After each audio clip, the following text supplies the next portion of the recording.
Olá pessoal, vamos dar início ao nosso mini curso hoje com a nossa aula de número 3, com o conteúdo corrente elétrica. A corrente elétrica. Quando acendemos uma lâmpada ou ligamos um chuveiro, estamos usando uma corrente elétrica.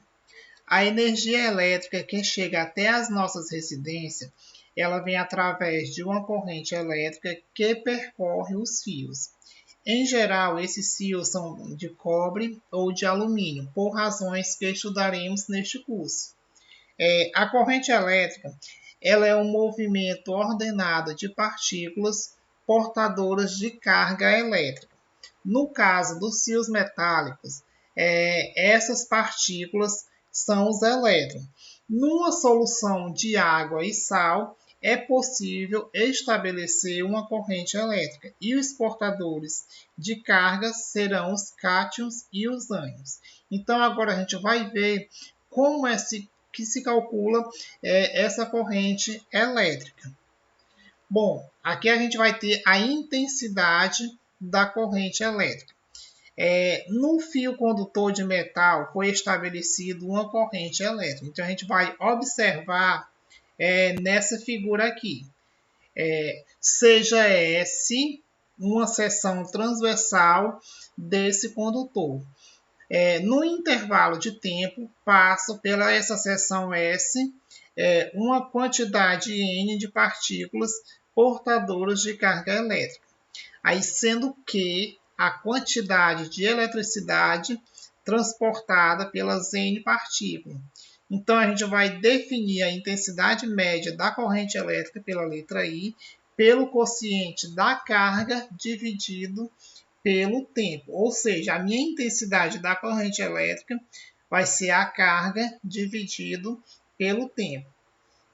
Então, no sistema internacional de unidades, a unidade de corrente ela vai ser o ampere, cujo símbolo a gente vai representar pela letra A, em homenagem ao físico francês André-Marie Ampère, que realizou importantes trabalhos. Então, a gente vai ver agora um exemplo de como é que se calcula essa intensidade da corrente elétrica.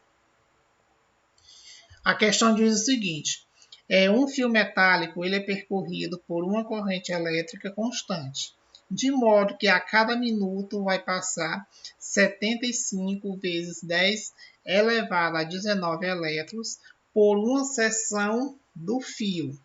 Aí, sabendo que a carga elementar é igual a 1,6 vezes 10 elevado a menos 19 coulomb, aí ele pede para calcular a intensidade dessa corrente. Então, vamos lá. Vamos ver o que a gente já tem de dados, né?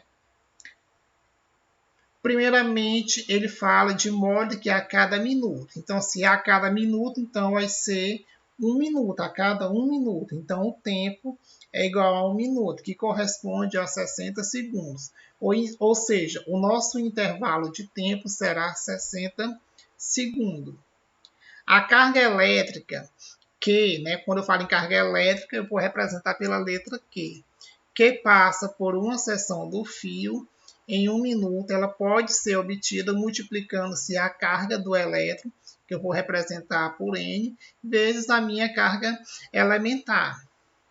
Ou seja, a minha carga elétrica é igual ao número de elétrons vezes a minha carga elétrica elementar. Esse número de elétrons, a questão já nos dá, né? Que é 75 vezes 10 elevado a 19. E a minha carga elétrica elementar é 1,6 vezes 10 elevado a menos 19 coulomb. Então, quem é a minha carga? É o número de elétrons vezes a carga elementar. Então, é só substituir. Vou multiplicar 75 vezes 1,6 e aqui as potências de base 10, né? Fazendo essas continhas aqui, a minha carga ela vai dar 120 coulomb.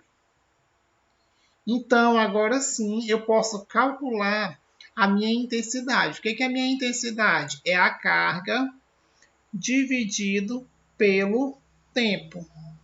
Quem é a carga? Acabei de descobrir. É 120 coulomb. E quem é o tempo lá no início da questão, né? É 60 segundos. Então, fica 120 coulomb dividido por 60 segundos, que vai dar 2. Aí a gente viu que a unidade de medida da intensidade da corrente elétrica vai ser em ampere. Ou seja, a intensidade dessa corrente é igual a 2 amperes. Até aqui tudo bem, né? Então, vamos continuar nossa aula. Agora a gente vai ver o que é o ampere e hora. Os engenheiros eles costumam usar como unidade de carga elétrica o ampere e hora, cujo símbolo ele é AH, A de ampere e o H de hora. Então, essa carga ela é correspondente a uma corrente de 1 ampere que circula durante 1 hora. Lembrando que 1 hora ela corresponde a 3.600 segundos. Então, pela equação da intensidade, a gente sabe que a carga é dividida pelo tempo. Fazendo uma regrinha de 3, a gente tem aqui a carga é igual à intensidade vezes o tempo. Ou seja, a gente sabe que a carga é 1 ampere hora, a intensidade é 1 ampere e o tempo é 1 hora. Aí, continuando, a nossa intensidade é 1 ampere e o tempo, 1 hora, a gente viu aqui que ela vai corresponder a 3.600 segundos. Fazendo as continhas, dá 3.600 ampere por segundo, que corresponde a 3.600 coulomb. Ou seja, 1 ampere hora é igual a 3.600 coulomb. Continuando. Então, agora a gente vai ver o sentido da nossa corrente elétrica. Aqui a gente observa nessa figura que é o sentido convencional da corrente elétrica. Então, o sentido real da corrente elétrica será o mesmo sentido do movimento das cargas elétricas negativas, que são os elétrons, e, portanto, o contrário ao movimento das cargas positivas, que são os prótons. Aí, com o avanço tecnológico, definiu-se por convenção o sentido convencional da corrente como sendo o sentido contrário ao movimento dos elétrons. Agora a gente vai ver os dois tipos de corrente. O primeiro tipo é o tipo de corrente contínua. Aí aqui a gente observa no gráfico o intervalo entre a intensidade vezes o tempo. Tem 3 características para a corrente contínua. A primeira delas é que não altera seu sentido, ou seja, ela é sempre positiva ou sempre negativa. A gente observa aqui que ela está no sentido positivo. Se seu gráfico for dado por um segmento de reta constante, ou seja, ele não é variável. Observamos aqui pelo gráfico. E onde se encontra, né? A gente vai continuar tipos de corrente, né? Sempre em pilhas e baterias. Ou seja, sempre em pilhas e baterias temos corrente contínua. O outro tipo de corrente é a corrente alternada. Aí a gente observa aqui pelo gráfico. Dependendo da forma como é gerada a corrente, esta é invertida periodicamente. Ou seja, ora é positiva e ora é negativa. A gente observa que ela está no formato ondulado, fazendo com que os elétrons executem um movimento de vai e vem, que é o que está aqui graficamente. Aí esse tipo de corrente ele é encontrado quando medimos a corrente encontrada na rede elétrica residencial, ou seja, a rede que tem nas nossas casas. A corrente medida nas tomadas de nossas casas, certo? Então, o tipo de corrente alternada que a gente encontra é o sistema elétrico residencial. No caso, são as tomadas que existem aqui nas nossas casas. Aí aqui a gente tem a propriedade do gráfico da intensidade vezes o tempo. Aí ele serve tanto para a corrente contínua como a tipo de corrente alternada. Aqui a gente observa no gráfico 1 representa corrente contínua e aqui representa a corrente alternada.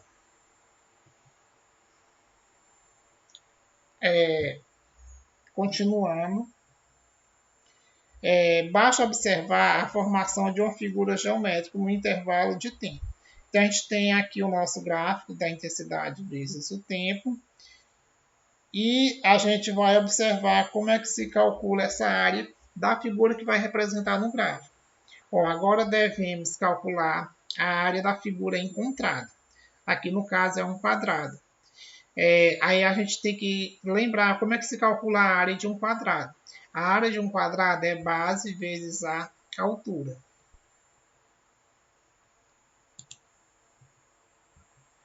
Aí, observando a fórmula da corrente elétrica, a gente sabe que é a carga dividido pelo tempo. Aí ele quer a carga. O que é a carga? É o tempo vezes a intensidade. Ou seja, o que é que vai ser a minha carga? Vai ser a área da minha figura que vai estar representada no gráfico. Aí vamos resolver agora uma questão relacionada a isso. Nunca esqueça, né? Para encontrar a carga, vai ser a área correspondente a uma figura de acordo com o gráfico. Ó, nesse exemplo aqui, na figura abaixo, temos o gráfico da corrente em função do tempo, certo? Intensidade vezes o tempo. Aí calcule a carga total que passa por uma seção reta do fio entre os instantes 0 segundo e 10 segundos. Se vocês observarem, ele quer que a gente calcule o quê? A carga total. O que é a carga? A gente já acabou de ver que a carga ela vai ser a área de alguma figura geométrica de acordo com o gráfico. Então, o primeiro passo é lembrar que a área da figura é igual à quantidade da carga, certo?